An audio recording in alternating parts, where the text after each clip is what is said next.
Kapan debt collector datang ke rumah?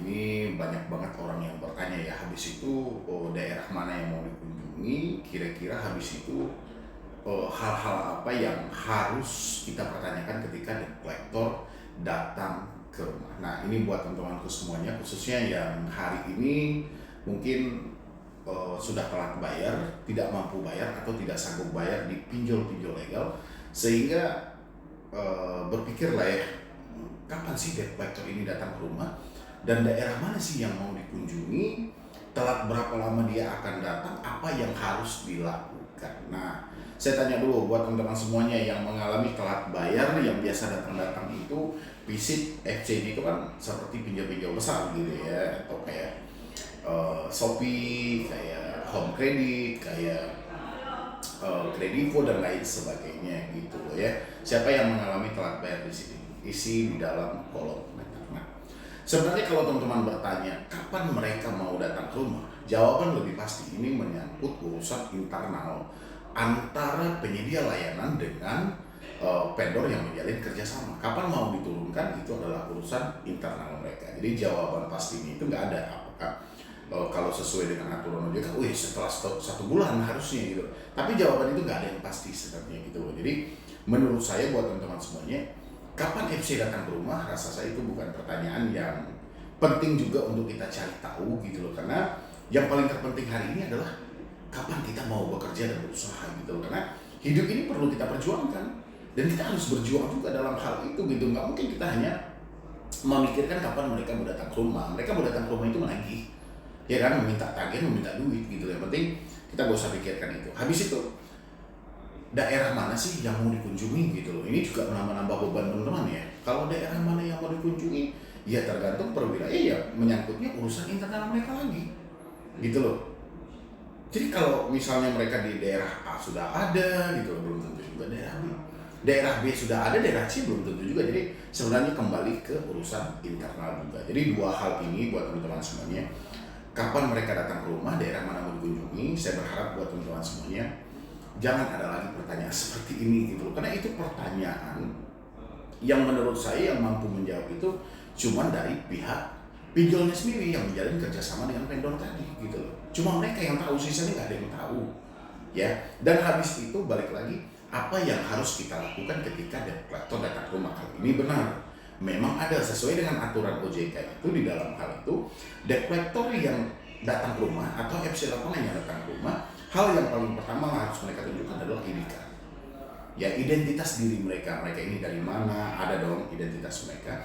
Dan habis itu surat tugas mereka atau surat kuasa mereka, yang mana mereka benar ditugaskan ke rumah si nasabah ini dan benar mereka mewakili dari perusahaan itu gitu loh. Yang ketiga adalah sertifikat profesi di bidang penagihan. Tiga hal ini itu harus ada karena itu adalah syarat wajib mereka. Itu tertuang dalam POJK. Nah, bagaimana kalau seandainya debt collector tidak memiliki itu? Ya kalau debt collector tidak mempunyai legalitas dalam hal itu, ya sudah, kita bisa tolak. Karena kita nggak diwajibkan juga berkomunikasi dengan mereka yang tidak jelas tadi. Mengingat hutang-hutang ini ranahnya adalah privasi.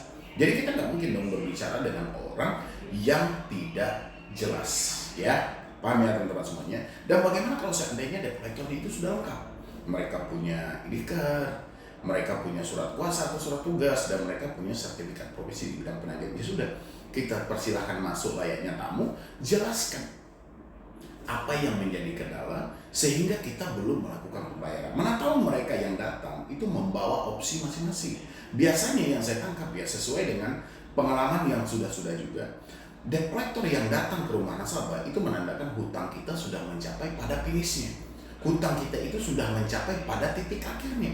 Karena debt collector yang turun itu otomatis dia akan mencarikan solusi yang paling tepat. Apakah itu terjadi negosiasi sesuai dengan kemampuan atau seperti apa? Teman-teman hadapi aja. Jelaskan fakta yang terjadi. Apa yang menjadi penyebab kita tidak mampu bayar, tidak sanggup bayar, dan opsi apa yang kita inginkan dari mereka gitu. Jadi kita terbuka aja. Ya, jadi nggak ada yang perlu ditakuti, nggak ada yang perlu dicemasi, nggak ada juga perlu teman-teman berpikir, wah FC yang datang itu nanti mereka anarkis, nanti mereka melakukan penekanan. Sebenarnya balik ke cara kita berkomunikasi. Kalau cara kita berkomunikasi membuka kesempatan untuk hal itu terjadi pada diri kita, ya pasti gitu. Tapi sejauh kita tidak membuka peluang untuk hal itu, ya mereka pun juga tidak akan mau melakukan karena mereka secara manusia juga. Ya, jadi rasa saya teman-teman semuanya stop berasumsi yang mana asumsi itu malah mengacaukan pemikiran Anda. Jadi alangkah baiknya hari ini yang harus Anda lakukan adalah pertama, mungkin sudah saatnya Anda untuk bekerja, untuk berusaha. Selama ini kan Anda hanya sibuk memikirkan, wah ini saya diteror, ini saya diintimidasi, ini saya ditakut-takuti. Dan habis itu Anda selama ini berpikir, wah DC mau datang ke rumah, DC mau kunjungi ini segala macam gitu. Anda menghabiskan waktu secara sia-sia. Harusnya di tengah situasi seperti ini yang Anda lakukan adalah bagaimana kita mencari celah tambahan uang masuk. Karena kita sudah dibenturkan dengan hutang ini. Ya, dan untuk kita mencari celah ini ada beberapa step yang harus kita lakukan. Step awalnya di mana? Supaya kita tidak merasa kekhawatiran. Seorang suami misalnya meninggalkan istrinya di rumah, mungkin bisa kita jujur dulu, kita terbuka dulu, supaya kita jangan melangkah keluar tapi dengan kekhawatiran. Begitu juga seorang anak yang meninggalkan ibunya di rumah, mungkin takut nanti tiba-tiba DC ini segala macam. Itu kan asumsi buruk yang karena kitanya sendiri tidak mampu jujur. Kita tidak mampu jujur, kita tidak mampu terbuka, ya pada akhirnya hal buruk itu akan terjadi pada diri kita. Untuk memikirkannya itu secara terus-menerus, makanya stepnya itu harus dilakukan dulu. Kita jujur dan terbuka. Ya, jujur dan terbuka ini bukan berarti kita minta tolong sama mereka untuk melunasi utang kita, tidak. Tapi paling tidak kita sudah berbagi dan mendengarkan, begini loh keadaan saya hari ini. Ya, dengan begitu teman-teman, Anda mampu memposisikan diri Anda karena Anda sudah bisa menerima kenyataan yang ada, sehingga Anda melangkah buat ke depan pun itu sudah ada meringan dan segala macam. Tapi selagi masih ada yang Anda tutupi dengan satu kebohongan, sekecil apapun masalah yang Anda hadapi hari ini, itu akan terasa berat. Karena ada yang ditutup-tutupi. Ya, itu yang paling terpenting, terbuka dulu. Yang kedua adalah kita pahami lagi. Kita ini setiap hari bertanya kapan dia datang ke rumah, sumbernya dari mana? Penyebabnya dari mana? Oh, kita setiap hari menerima telepon, debt collector ini mau datang dan segala. Ya sudah, berarti kalau masalahnya di telepon, apa salahnya kita tutup dulu sementara? Karena kita mau fokus bekerja. Kita mau fokus berusaha untuk mengumpulkan uang kita ini. Ya bukan untuk lari, kita mengganti nomor bukan untuk lari, tapi lebih kepada kita sayang sama diri kita dan kita pengen juga berusaha untuk menyelesaikan semua ini. Jadi ada nilai tanggung jawab di dalam hal itu. Ya, kita harus pahami itu. Habis itu dari mana lagi? Dari WhatsApp. WhatsApp juga sering penyumbang kepanikan yang terlalu berlebihan. Ya udah, kita hapus saja aplikasinya.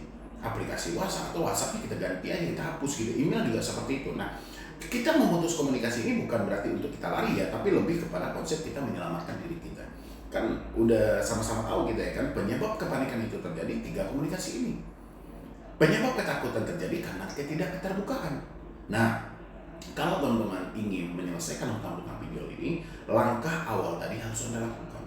Ya, nggak bisa enggak gitu. Anda harus jujur, harus terbuka, harus mendapatkan supportan secara internal, dan habis itu Anda harus memutus komunikasi yang menjadi penyebab kepanikan yang ada, gitu loh, seperti telepon, WhatsApp, email. Jadi nggak usah masalah-masalah sini. Nah, kalau Anda sudah bisa melakukan step ini, saya yakin banget, ya, Anda pasti bisa menyelesaikan ini. Tapi kalau Anda hanya setiap hari sibuk, kapan Desi datang ke rumah? Daerah mana mau dikunjungi? Sampai kapanpun masalah pinjol tidak akan pernah selesai. Ya, solusi hutang itu adalah bayar. Dan untuk membayar itu kita perlu bekerja. Ya, kita perlu duit. Duit itu perlu bekerja. Bekerja itu perlu ketenangan. Bagaimana mungkin Anda bisa bekerja? Situasinya seperti ini. Makanya dibutuhkan untuk ketenangan. Dan untuk mendapatkan ketenangan tadi, ya seperti tadi langkah-langkahnya. Ya, buat teman-teman semuanya, jadi saya berharap tidak ada lagi yang bertanya kapan saya datang ke rumah, daerah mana mau dikunjungi, tidak perlu lagi. Yang penting hari ini adalah kita terima kenyataan hari ini. Memang kita itu tidak mampu bayar, bukan tidak mau bayar. Ya, tidak mampu bayar. Tapi tidak mampu bayar ini bukan berarti ini kita nikmati secara terus-menerus. Kita juga harus bekerja, kita juga harus berusaha, karena bekerja itu kan juga bagian dari ikhtiar kita juga gitu loh. Tapi kalau kita tidak bekerja sama sekali, hasilnya dapat dari mana? Ya, buat teman-temanku semuanya, mudah-mudahan dengan sesingkat video ini dapat membantu teman-teman semuanya. Dan kalau Anda masih mendapatkan ancaman dan intimidasi dari debt collector, saran saya cuma simpan bukti-bukti yang ada, cari tahu nama aplikasinya, nanti kita bantu untuk melaporkannya. Ya, jadi sekian dulu dari saya, Medi Broni. Uang yang tadi itu yang 60 udah dibawa dulu, nggak tahu untuk apa sama dia. Itu otomatis saya lagi karena barang udah selesai. Produksi barang kita harus bulan lunas nih. Uangnya terpakai kata dia kan. Jadi waduh gimana, di sana lah mulainya saya tuh Terjebak pinjol. Tahun baru 2025 ini loh Bang. Tahun 2025 ini. Iya. Terus berapa aplikasi? Ada sekitar 8 lah, 8 atau 9 lah. Karena kalau jam 1 kan mungkin banyak, tidak bisa banyak. Iya benar. Ya. Terus pinjol apa yang paling pertama dipinjam? Yang gampang tuh ada kami. Ada kami. Nah, terus ada kami itu kan nilainya langsung gede ya. Oke. Terus Terus ada SKS. ya kan yang nominal besar. Mm-hmm. Ya itulah saya pinjam. Itu awalnya nggak sampai 8 tuh telah berakhirnya ini. Iya. Awalnya dulu 2 atau 3 lah. Oke. Jadi apa namanya, udah ya dari bayar, oke saya bayar, cuman saya minta diangsur kata dia. Otomatis ini kan harus lunas, kita jaga proporsional kerja sama bagian produksi sama perusahaannya gitu kan. Otomatis ya itu saya bayar lunas, yang bayar sama saya angsur, otomatis saya bayar itu dari angsur juga kan. Nah disitulah gali lubang tutup lubang. Oh, berawal dari gali lubang tutup lubang ya. Nah, itu. Berarti berawal dari ada kami, SKS, terus ada yang lain lagi. Tapi ini legal semua. Ya, legal. Oh. Ada legal semua. Sampailah sekarang total 100. Sekitar 140. 140. Terus nggak pernah baca aturan OJK? Aturannya belum, yang mana? Sesingkat yang ditahu, aturan apa yang pernah dibaca dari aturan OJK? Masalah data paling ya. Masalah data. Kalau nominal nggak ada, karena dia memberikan nominal tersebut. Oh gitu, iya. Iya. Boleh ikut. Boleh. Kepala bedain. Boleh. Nah, Iya. apa yang mau ditanyain lagi kan? Lengkap lagi. Supaya Masnya nanti jadi perwakilan kita. di Iya, Pekanbaru. makanya ditanyakan Iya. sejauh mana Mas memahami aturan OJK yang ada? Apa yang dipahami tentang aturan OJK? Sebagai konsumen. Jadi biar saya tunjukkan nanti di mana posisi Mas itu dirugikan. Di Apa? apa ya, bunga ya? Bunga, oke. Sejauh mana? Bunga itu kan 0,3%. 0,3%. Kemudian privasi data. Kalau saya yang umumnya itu sih. Yang umum ya. Cuma Sebenarnya nggak itu. Jadi di mana Mas itu dirugikan? Batas maksimal dari si peminjam itu hanya 3 pinjol legal. Itu tertuang dalam COJK titik 06 tahun 2023 atau COJK nomor 19 tahun 2023. Satu orang borrower, konsumen atau kayak Mas inilah ya kan, cuman boleh minjam 3 pelapor. Nah, sekarang malah jadi 8. Ya kan? Apakah ini kesalahan kita? Ya tidak dong. Kesalahan sepenuhnya terletak pada pihak pinjolnya. Aturan itu dibentuk supaya pinjol tidak dirugikan. Ini kan memitigasi risiko gagal bayar. Iya. Ya kan? Tapi sementara mereka tidak mengikuti regulasi yang ada. Akhirnya loss lah sampai 8. Iya, betul. 8 aplikasi. Bapak berapa? 5. 5 aplikasi. Makanya saya selalu bersuara tuh, pinjaman yang harus kalian bayar itu 1 sampai 3. Makanya saya berani ngomongin itu.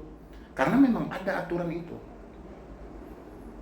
Jadi itu gunanya supaya kita sebagai konsumen itu tidak terlalu merasa bersalah, merasa baperan di tengah hutang yang begitu banyak gitu loh. Padahal kita ini korban dari regulasi yang ada. Aturan itu dibentuk di November 2023. Berlaku Januari 2024. Kalau seandainya pinjol ini memang benar-benar patuh terhadap aturan yang ada, dia tidak akan menemukan konsumen yang gagal bayar. Karena dibatasi ya. Iya, ada batasannya kan? Iya, sesuai dengan tingkat kemampuan yang ada. Tapi karena pinjol tidak mau tahu dengan aturan yang berlaku, sehingga loss. Akhirnya yang rugi mereka. Yang repot siapa? Debt collector. Yang khawatir siapa?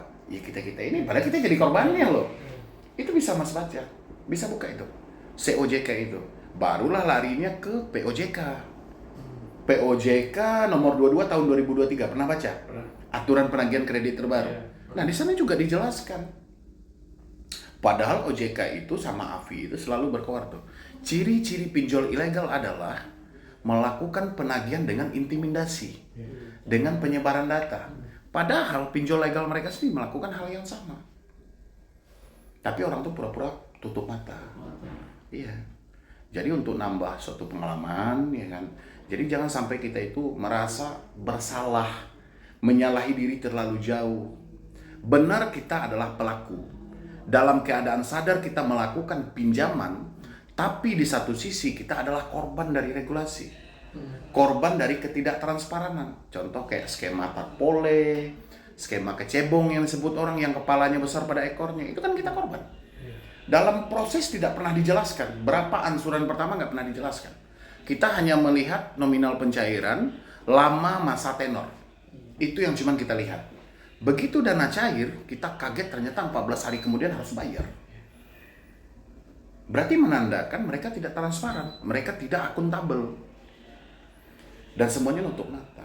Makanya saya pengen dari konsumen itu harusnya lebih hebat lagi gitu. Sebenarnya iya, regulasinya itu sudah ada. Jadi kita jangan menyalahi diri terlalu jauh, jangan merasa bersalah terlalu, pokoknya terlalu lah gitu loh.